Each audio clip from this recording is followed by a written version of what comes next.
Mark chapter 15. Very early in the morning, the chief priest with the elders, the teachers of the law, and the whole Sanhedrin made their plans. So they bound Jesus, led him away, and handed him over to Pilate. Are you the king of the Jews? Asked Pilate.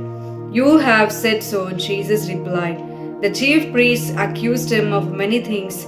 So again Pilate asked him, aren't you going to answer? See how many things they are accusing you of. But Jesus still made no reply, and Pilate was amazed. Now it was the custom at the festival to release a prisoner whom the people requested. A man called Barabbas was in prison with the insurrectionist who had committed murder in the uprising. The crowd came up and asked Pilate to do for them what he usually did. Do you want me to release to you the king of the Jews? Asked Pilate, knowing it was out of self-interest that the chief priest had handed Jesus over to him. But the chief priests stirred up the crowd to have Pilate release Barabbas instead. What shall I do then with the one you call the king of the Jews? Pilate asked them. Crucify him, they shouted. Why? What crime has he committed? Asked Pilate.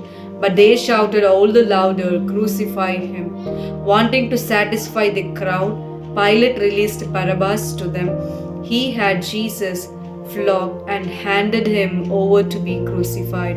The soldiers led Jesus away into the palace, that is, the praetorium, and called together the whole company of soldiers.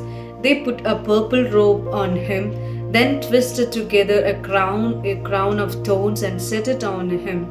And they began to call out to him, Hail, King of the Jews! Again and again they struck him on the head with a staff and spit on him. Falling on their knees, they paid homage to him. And when they had mocked him, they took off the purple robe and put his own clothes on him. Then they led him out to crucify him. A certain man named Simon, the father of Alexander and Rufus, was passing by on his way in from the country, and they forced him to carry the cross. They brought Jesus to the place called Golgotha, which means the place of the skull.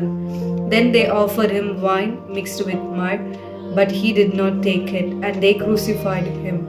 Dividing up his clothes, they cast lots to see what each would get. It was 9 in the morning when they crucified him. The written notice of the charge against him read, The King of the Jews. They crucified 2 rebels with him, one on his right and one on his left. Those who passed by hurled insults at him, shaking their heads and saying, So, you who are going to destroy the temple and build it in 3 days, come down from the cross and save yourself. In the same way, the chief priests and the teachers of the law mocked him among themselves. He saved others, they said, but he can't save himself. Let this Messiah, this King of Israel, come down now from the cross, that we may see and believe. Those crucified with him also heaped insults on him. At noon, darkness came over the whole land until 3 in the afternoon. And at 3 in the afternoon, Jesus cried out in a loud voice, Eloi, Eloi, lema sabachthani, which means, my God, why have you forsaken me? When some of those standing near heard this, they said, Listen, he is calling Elijah. Someone ran, filled a sponge with wine vinegar, put it on a staff, and offered it to Jesus to drink. Now leave him alone. Let's see if Elijah comes to take him down, he said. With a loud cry, Jesus breathed his last. The curtain of the temple was torn in two from top to bottom, and when the centurion who stood there in front of Jesus saw how he died, he said, Surely this man was the Son of God.